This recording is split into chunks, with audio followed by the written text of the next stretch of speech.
अस्सलाम वालेकुम। Doctor Arshad veterinary clinic YouTube channel पे वेलकम। वीडियो में पोल्ट्री फार्मिंग कारोबार की बातें होंगी, पोल्ट्री बिजनेस प्लान की बातें होंगी कि जब भी आप इसका आगाज़ करते हैं, जब भी आप ये इरादा करते हैं कि मैंने अब पोल्ट्री फार्मिंग करनी है, तो उस सिलसिले में आपके पास क्या क्या मौजूद होना चाहिए।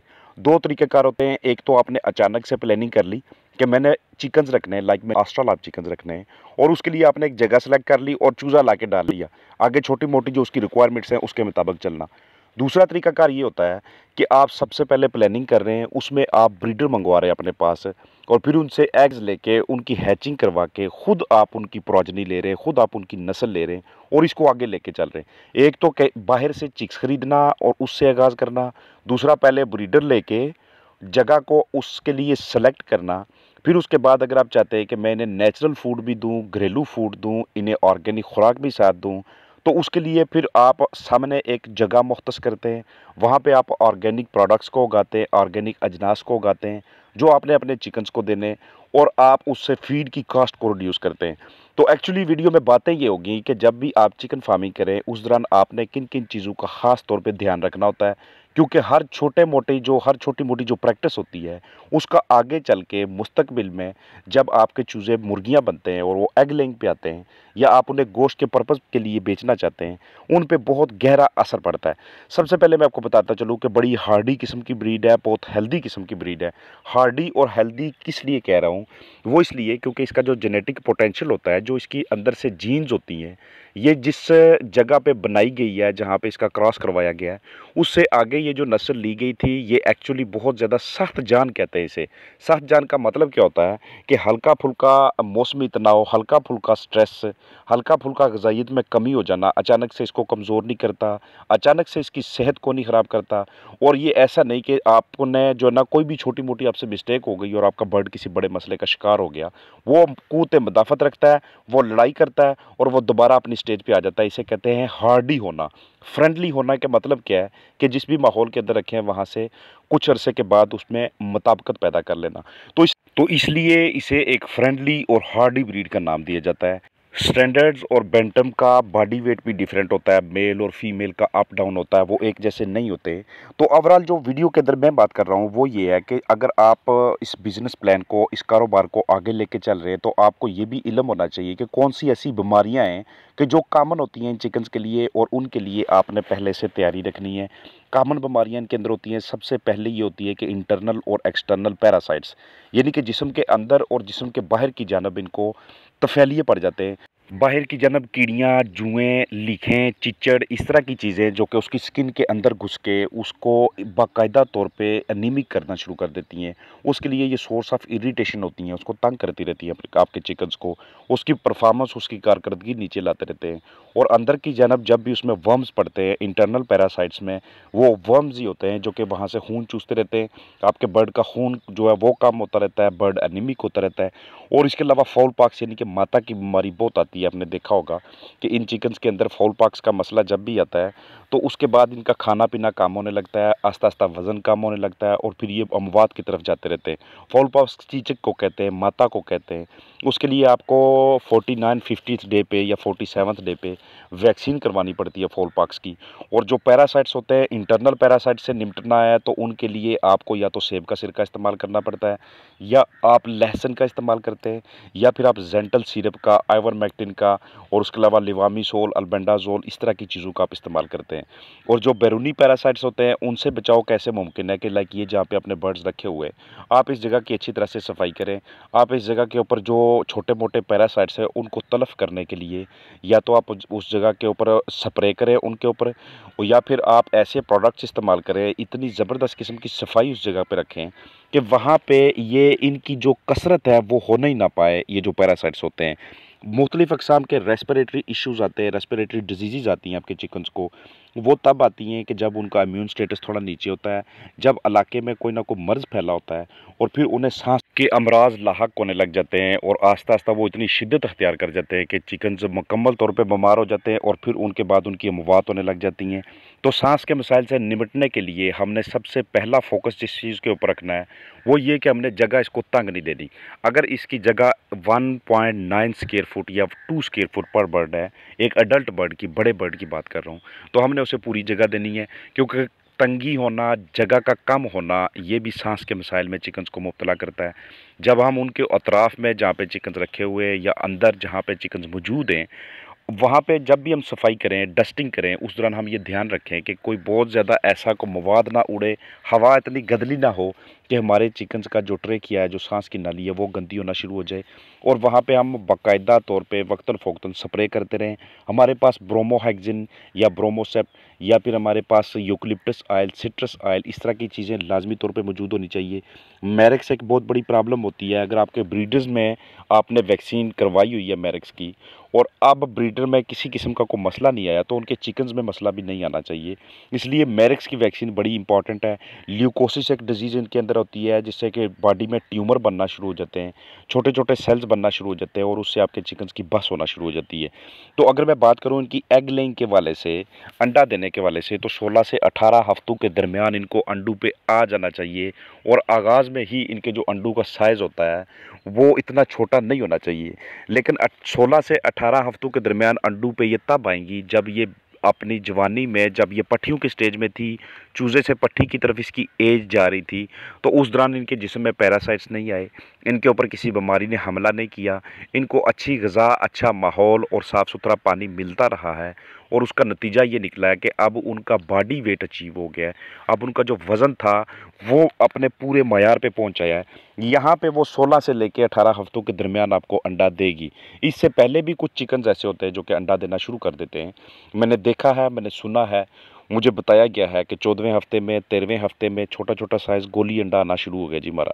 तो ये एक अच्छा साइन नहीं होता। गोली अंडे का आना 13वें, 14वें या 15वें हफ्ते में अंडों के आने का मतलब ये होता है कि आपने अपने चिकन्स को अच्छी तरह से लाइट फ्राहम नहीं की।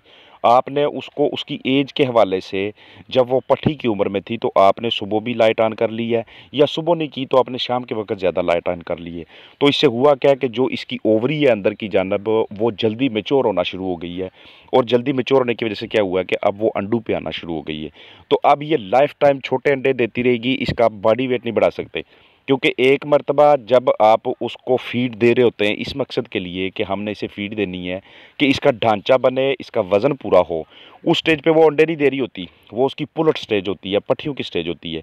अभी उसके अंदर ओवरी बनी ही नहीं होती। तो एक मर्तबा जब ओवरी बन जाएगी और वो अंडों पे आ जाएगी, फिर उसका ना तो ढांचा बनना है सही तरह से, ना उसके पट्ठे सही तरह से बनने और ना उसका उतना वज़न बढ़ना है। क्योंकि अब वो जो भी खुराक खा रही है, जो भी डाइट खा रही है, उसका ज़्यादातर हिस्सा वो अंडे का छिलका बनाने, उसकी जर्दी बनाने, उसकी सफ़ेदी बनाने और अपने आप को ज़िंदा रखने और अपनी थोड़ी बहुत एनर्जी के लिए सर्व कर रही है। अब वेट बढ़ाने या वज़न बढ़ाने वाली कहानी ख़त्म हो गई है। तो इसके लिए आपने, जब भी मुर्गियां पट्ठियों की स्टेज पे होती हैं, लाइट को ख़ास तौर पे कंट्रोल करके रखना है। और जैसे ही देखें कि वज़न पूरा होना शुरू हो गया है, उसके बाद उसको उतनी लाइट दें कि वो अपनी एक्टिविटीज़ भी करे, खाने पीने वाले काम भी सारे हों और अपनी एग लेइंग के लिए भी बाकायदा टाइम निकाल सके। तो इस तरह से क्या होता है कि अमवात कम होती हैं, प्रोलैप्स के केसेस कम होते हैं। प्रोलैप्स कहते हैं कि जब वो अंडा बाहर निकालती है तो उसके साथ खून आना शुरू हो जाता है। ऐसा उन पट्ठियों के साथ होता है जब वो बड़ी बो के मुर्गियाँ बनती हैं अंडे देने वाली, कि जिनका बॉडी वेट, जिस्मानी वज़न कम रह जाता है। तो देख लें छोटी-छोटी मिस्टेक्स जो होती हैं वो बाद में कितने बड़े-बड़े मसाइल में से जो ना इंसान को गुज़रना पड़ता है और आपको नुकसानात से दो चार करती रहती हैं। तो ओवरऑल बात कर रहा हूँ बिज़नेस प्लान की, तो बिज़नेस प्लान के अंदर ये सारी चीज़ें आपको कंसीडर करनी चाहिए, क्योंकि यही वो चीज़ें जो आपकी प्रॉफ़िट को दुगना कर सकती हैं या वो आपकी प्रॉफ़िट को वो नुकसानात में तर कन्वर्ट कर देते हैं और आपको उससे कुछ नहीं हासिल होता। तो इसके लिए जब भी बिज़नेस प्लान डिस्कस करें उसमें आपको उनके हेल्थ स्टेटस की, इनको मेंटेन किस तरह से करना है, उनकी देखभाल कैसे करनी है, हमने इनको स्ट्रेस फ्री किस तरह से रखना है, फीडिंग की और न्यूट्रिशन की बात, क्योंकि आगाज़ में जो चूज़ों की रिक्वायरमेंट होती हैं न्यूट्रिशन के वाले से या प्रोटीन के वाले से 18 से 20%, फिर उसके बाद जैसे जैसे स्टेज आगे चलती जाती है 17 से 18%। और जब ये लेइंग कंडीशन पे होती हैं, जब ये लेइंग स्टेज पे होती हैं, अंडे दे रही होती हैं, तो उस वक्त इसको अराउंड 16% प्रोटीन लाजमी चाहिए होती है। तो हमने फीडिंग को भी कंट्रोल करके रखना है। जब चूज़ा होता है, चूज़े को दिन में 3 से 4 मरतबा भी आप खुराक डाल सकते हैं, लेकिन जब वो बड़ी मुर्गी बन जाता है तो दिन में 2 मरतबा खुराक डालनी है उसे। बर्तन ऐसे इस्तेमाल करने हैं कि जिसमें से एक दाना भी ज़ाया ना हो। क्योंकि बाद में एंड पे आपकी प्रॉफिट को, आपके मुनाफा को जो चीज़ बहुत ज़्यादा डिस्टर्ब करती है वो फीड वेस्टेज भी होती है। इसलिए फीड वेस्टेज को आपने अवॉइड करना है। आपने अपने चिकन को उतनी मिकदार में फीड देनी है जो मतलूबा टाइम पे, जो दिए हुए टाइम के दौरान ही ख़त्म हो जाए। वो जितना मर्जी उसके ऊपर अटैक करें, फीडर इस तरह के रखें, क्योंकि नीचे की जानब जितनी फीड गिरती जाएगी, जब उसके साथ फंगस लगेगी, वो जब बर्ड खाएगा तो उसको सांस के मसाइल लाहक होंगे। वो ये आपको दुगना नुकसान है। एक तो आपकी फीड बहुत ज़्यादा लग रही है, इसके ऊपर कॉस्ट बहुत खर्च हो रही है, और दूसरे नंबर पे आपके चिकन्स की अमवात होती जा रही हैं। आप कमर्शियल फीड यूज़ करें या आप नेचुरल फीड यूज़ करें, आप पानी के अंदर घरेलू पैमाने पे बनाए गए अच्छे सप्लीमेंट्स ट्राई करें या फिर कोई और तरीक़ाकार ट्राई करें। वो आपने उसका इंतखाब इस बेस पे करना है कि वो आपको सस्ती से सस्ती पड़े, क्योंकि मार्केट के अंदर ऐसे प्रोडक्ट्स मौजूद हैं कि जो कि आपके चिकन्स के अंदर एनर्जी की, कैलोरीज़ की, प्रोटीन्स की, मल्टीविटामिन्स, इलेक्ट्रोलाइट्स, इन चीज़ों की कमी को पूरा करने की सलाहियत रखते हैं। उन प्रोडक्ट्स के अंदर, उन सप्लीमेंट्स के अंदर ये चीज़ें मौजूद होती हैं। एक चीज़ पे बिलीव रखें कि फ्री एनवायरनमेंट, खुली जगह, इसका कोई नेमल बदल है ही कोई नहीं हमारे चिकन्स की हेल्थ के लिए। आप अंदर क्लोज़ कन्फाइनमेंट के अंदर, क्लोज़ एरिया के अंदर जितनी मर्ज़ी सहूलियात अपने चिकन्स को दे लें, लेकिन अगर उनको सिर्फ़ आधा घंटा भी इतना दस्तयाब हो जाए कि हम ज़रा इस बंद जगह से खुली जगह पे, किसी जगह पे चले जाएँ, तो वो उनकी सेहत के लिए इतना बेहतरीन चीज़ होती है। उनके वज़न बढ़ाने के लिए, उनको बीमारियों से दूर रखने के लिए, क्योंकि फ्रेश एयर में आते हैं, फ्रेश ऑक्सीजन दस्तयाब होती है। उनके ऊपर जो क्राउडिंग की वजह से अंदर रह रह के जो उनके ऊपर एक स्ट्रेस सा उनके ऊपर जो बन चुका होता है, वो आस्ता-आस्ता कम होना शुरू हो जाता है, और वो इस एनवायरनमेंट में के अंदर आके बहुत अच्छा फ़ील करते हैं। उनके अंदर जो ब्लड फ्लो होता है, वो बड़ा बेहतरीन होना शुरू हो जाता है। हमेशा उनका जो हेल्थ कंसर्न होता है, उसके आपने ध्यान रखना है। हर रोज़ अगर आप उसकी बिठें देखते हैं अपने चिकन्स की, तो बिठें आपको सब कुछ बता रही होती हैं। अगर बिठ सॉलिड हो, उसका 25% जो पोर्शन होता है वो सफ़ेद हो, और बाकी 75% जो पोर्शन है बिठ का वो सब्ज़ हो, वो कोई भी दूसरे कलर का हो सकता है, वो लाइट येलो कलर का हो सकता है, ब्राउन कलर का या लाइट ब्लैक कलर का हो, तो इसका मतलब यही होता है कि आपके चिकन्स का हेल्थ स्टेटस बड़ा ही बेहतरीन किस्म का चल रहा है, उनकी सेहत अच्छी है। अगर उनके अंदर जो आंतें हैं वो सही काम नहीं कर रही, वहाँ पे खून है, तो आपको बिट्ठू में भी खून नज़र आएगा। अगर उनकी इंटेस्टाइन्स के अंदर, आंतों के अंदर कीड़े हैं, तो आपको बिट्ठू में भी कीड़े नज़र आएंगे। अगर उनके अंदर एंट्राइटिस की शिकायत है, तो आपको जो उनकी बिट्ठें होंगी उनके अंदर जमा हुआ खून नज़र आएगा, या बहुत ज़्यादा ब्लैकिश और बदबूदार बिट्ठें आपको नज़र आएंगी। अगर उनका हाजमा ठीक नहीं है, खुराक सही तरह से हज़म नहीं हो रही, तो आपको उनकी बिट्ठू के अंदर अनडाइजेस्टेड पार्टिकल्स नज़र आएंगे, यानी कि कच्ची बिट्ठें नज़र आएंगी। अगर आपके चिकन्स का पूरा अंदर से सिस्टम ही ख़राब है, तो उस सूरत में आपको उनकी बिट्ठें बहुत पतली नज़र आएंगी, मोशन, इसहाल या डायरिया लगा हुआ नज़र आएगा। तो ये आपने देख के उसके मुताबिक आपने ट्रीटमेंट करनी है।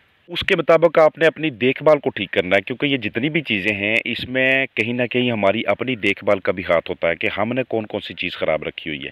ये जितने भी कोने होते हैं अतराफ़ में, इनको साफ़-सुथरा रखना है अपने। नीचे की जानब जब रोड़ियाँ बनती हैं, तो ये आपके चिकन्स के जो पंजे होते हैं, उसके नीचे जो तलवे होते हैं, उनके लिए बड़ी ख़तरनाक होती हैं।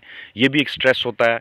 पंजों के साथ आगे जो छोटे-छोटे नाखून होते हैं, उनके साथ रोड़ियाँ चिमटना शुरू हो जाती हैं, और उनको बाद में आपको उतारना पड़ता है। अगर आप उतारेंगे नहीं, तो बर्ड की प्रोडक्शन कम होना शुरू हो जाती है। इसके लिए नीचे की जानब जो बेडिंग मटेरियल होता है, वो आपने इंतहाई कंफर्टेबल, पुरसुकून, गैस किसी किस्म की ना हो, वहाँ पे गीला ना हो, रोड़ियाँ ना बनी हों, बिल्कुल ऐसे जैसे आप थकावट के बाद ये कोशिश करते हैं कि रात को आपको एक पुरसुकून बेडिंग, पुरसुकून बिस्तर मिले, और उतना मीठी नींद आप सोते हैं। बिल्कुल इसी तरह चिकन्स के लिए भी है कि जितनी अच्छी बेडिंग होगी उतनी अच्छी नींद होगी, और जितनी अच्छी नींद होगी उतनी उनकी सेहत बेहतरीन होगी। और नीचे की जानब जो पर गिर रहे होते हैं, उन परों को वक्तन फ़ौक्तन लाजमी उठाया करते हैं। ये एक ऑर्गेनिक मैटर होता है, और ऑर्गेनिक मैटर जरासीम का घर होता है। इसे चिकन्स खाते हैं, अपने अंदर इन्फेक्शन लेके आते हैं, पोटा ब्लॉक होना शुरू हो जाता है, खुराक की नाली ब्लॉक होना शुरू हो जाती है, या फिर आंतों में कहीं मसला बनना शुरू हो जाता है। तो ओवरऑल बिल्कुल एक ड्राई, खूबसूरत, साफ़ सुथरा एनवायरनमेंट बहुत ज़रूरी होता है। हर हफ्ते जिस्मानी वज़न करना, और फिर उनकी यकसानियत निकालना, यानी कि यूनिफॉर्मिटी देखना कि हमारा बर्ड किस स्टेज के ऊपर खड़ा है। ये आपके अखराजात को बाद में कम करता है। वो कैसे? क्योंकि जिस बर्ड को आप देखते हैं कि वो वेट में बहुत ज़्यादा नीचे है, या वो बेहतरीन किस्म की पट्ठी नहीं बन पाएगा, बेहतरीन किस्म की मुर्गी नहीं बन पाएगा, तो ऐसे बर्ड्स को आप कल कर देते हैं। वो आपकी फीड खाते जा रहे हैं, उन्होंने आपको देना कुछ नहीं। इसलिए कल बर्ड को लाजमी देखा करें। शुरू में ही सबसे बेहतरीन स्ट्रेटजी यही होती है कि शुरू में जब आपके पास चूज़ा मौजूद है, उसी वक्त उसमें से बी ग्रेड और सी ग्रेड चूज़ा लादा कर लें। उसको आप वहाँ पे डिसीजन कर लें, फैसला कर लें कि क्या मैंने इसके ऊपर दही का, सिरके का, ग्रोथ प्रोमोटर और उसके अलावा प्रोटीन्स का इस्तेमाल करके इसका वज़न बढ़ाना है, या फिर मैंने इसको फौरी तौर पे अभी बेच देना है। अब कुछ चिकन्स इस तरह के भी होते हैं कि जिनकी टांगें परमानेंटली मुस्तकिल तौर पे मफलूज होती है, कुछ की चूंच मुड़ी हुई होती है, कुछ के पर सही नहीं होते हैं, कहीं ना कहीं जिसमें फालज होता है वो आपको बोने नजर आते हैं। वो जीनियाती तौर पे वालिदैन की तरफ से ही उनके अंदर कुछ ऐसी जीन्स आई होती हैं कि वो ऐसे ही रहते हैं। तो इस तरह के चिकन्स को देख के उसके ऊपर आपने ये डिसीजन करना होता है, फैसला करना होता है कि हम इनको सेल कर दें, हम इनको कल कर दें, हमने इनको रखना ही नहीं। तो ये वो चीज़ें होती हैं जो आपके प्रॉफिट लॉस रेशो को बहुत ज़्यादा डिस्टर्ब करती हैं, उनके ऊपर बहुत ज़्यादा ये असरअंदाज होती हैं।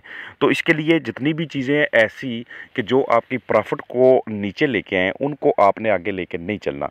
क्योंकि बर्ड जितना ज़्यादा हेल्दी होता है, जितना एक जैसा बर्ड आपने रखा होता है, उतना उसके ऊपर जो मेडिसिन की रेशो होती है, जो फीड की आप डोजेज होती है और आपकी कोई भी मैनेजमेंट होती है, वो उनके ऊपर बिल्कुल इक्वल बराबर किस्म का असर पड़ता है। अगर फ्लाक के ऊपर किसी किस्म का कोई स्ट्रेस आ जाता है, तो सबसे पहले वो वाले चिकन्स मरेंगे कि जिनका जिनका जो बॉडी वेट है वो बहुत नीचे है, जो आपके दूसरे फ्लाक के साथ यकसा नहीं है, जो हर मामले में पीछे हैं। अगर आपका फ्लाक प्रोडक्शन पे आता है तो उसमें जब मोटेलिटीज़ होती हैं, तो सबसे ज़्यादा मोटेलिटीज़ उन बर्ड्स की हो रही होती हैं जो बहुत ज़्यादा हैवी वेट होते हैं, जिनके जिस्म पे बहुत ज़्यादा चर्बी बन चुकी होती है। तो इसलिए बहुत ज़्यादा हैवी वेट होना, बहुत कम वज़न का होना, बर्ड्स का यकसा ना होना, एक जैसा ना होना, ये भी फ्लाक की परफॉर्मेंस को और आपके फ़ायदे को मुतासर करता है। इसलिए इस तरह के चिकन्स की कलिंग के बारे में बाकायदा तौर पे अपने इल्म रखना है। कॉक्सी आ जाए तो वो कॉक्सीडियोस्टेट से या एम्प्रोलियम से या दूसरी बहुत सी महंगी दवाइयों से भी ठीक होती है, लेकिन कॉक्सी आने ही क्यों दें, हम उसको क्यों ना ड्राई इन्वायरमेंट मुहैया करें, हम क्यों ना उसके पानी में वक्तन फ़ोक्तन हल्दी का इस्तेमाल करते रहें। हमने कॉक्सी की मेडिसिन के ऊपर खराजात लाजमी तौर पर करने हैं। एनडी आ जाए, उसका बेसिकली इलाज कोई नहीं, तो ऐसा क्यों नहीं करते कि हम एनडी के लिए या आईबी के लिए पहले से तैयारी करके रखें। एक तो हम बर्ड को अच्छा माहौल दें और दूसरा उसको लाइव वैक्सीन हर महीने देते रहें। एक महीने हम अपने चिकन्स को एनडी लासोटा की वैक्सीन करें और अगले महीने हम अपने चिकन्स को एनडीआईबी की वैक्सीन करें। मतलब कोई भी आप मिसाल ले लें, कोई भी आप नुकसान की बहुत बड़ी वजह देख लें, तो उसका कोई ना कोई पहला इनिशियल स्टेप ज़रूर होता है, उसका कोई ना कोई पहलू ऐसा होता है कि जिसको आप देख के उसके मुताबिक उसको रोक भी सकते हैं। तो चीज़ों को रोकने के वाले से उसके ऊपर ज़ोर दिया करें, प्रिवेंशन पे ज़ोर दिया करें, इलाज तो बाद में सारे करते फिरते हैं। तो इसी वाले से मेरी ये वीडियो के अंदर मेरा पूरी उम्मीद है कि मैं आपको ये समझा चुका हूँ कि आपने अगर कोई भी ब्रीड लेके चलनी है, तो उसको आपने अपनी प्रॉफिट मार्जिन को बढ़ाने के लिए कैसे यूज़ करना है। जो रूस्टर्स होते हैं, रूस्टर्स जो आपने रखे हुए हैं, उनकी हेल्थ के ऊपर ख़ास ध्यान रखना। इन केस अगर आप फर्टाइल एग्स लेके उनसे चिक्स निकलवा के या तो चिक्स सेल कर रहे हैं या फिर फर्टाइल एग्स आगे सेल कर रहे हैं और आप चाहते हैं कि 100% फर्टाइल एग्स आपको मिले, तो उस सूरत में मेल की फर्टिलिटी पे आपको बहुत नज़र रखना पड़ती है। उसकी जो टांगों की अतराफ़ होती हैं वो सुर्ख होनी चाहिए। ये जो डरबे आपने रखे होते हैं जहाँ पे चिकन्स फर्टाइल एग्स देते हैं, इनको आपने वक्तन फ़ौक्तन साफ़ रखना है। इसमें जो मटीरियल आप डालते हैं वो डिसइंफेक्टेड मटीरियल होना चाहिए।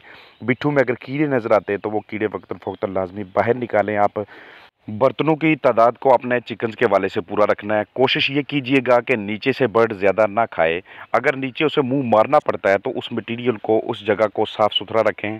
उसमें ज़्यादा से ज़्यादा आप क्या फेंक सकते हैं, आप उसमें ग्रिट फेंक सकते हैं, आप उसमें पत्थर की कंकरियाँ फेंक सकते हैं, ताकि ये कैल्शियम के सोर्स के तौर पे इनके जिस्म के अंदर जाके हड्डियों की मजबूती और अंडे के मजबूत छिलके के तौर पे काम आए। सब्ज़ा देना, जिसके वाले से ढेर सारी वीडियोस बनाई हुई हैं। कुदरती सप्लीमेंट्स देना, ये भी आपके चिक्स के हेल्थ स्टेटस के लिए, क़ुव्वत मदाफ़त के लिए बड़ी बेहतरीन चीज़ है। तो डे 1 से लेके अपने फ्लाक को सेल करने तक या पहले दिन से लेके उसके अंडे तक की जो एज होती है, जब वो अंडों पे आती है, इस दौरान आपकी बहुत ज़्यादा फ़ोकस आपका रिक्वायर्ड होता है, बहुत मेहनत आपकी लगती है। ये बिल्कुल इस तरह की चीज़ नहीं है, इस तरह का कारोबार नहीं है कि जिसके ऊपर आपने सुबह नज़र रखी और फिर शाम को देख लिया, ये इनफ हो गया। फ्लाक को आपको दिन को बार-बार देखना पड़ता है।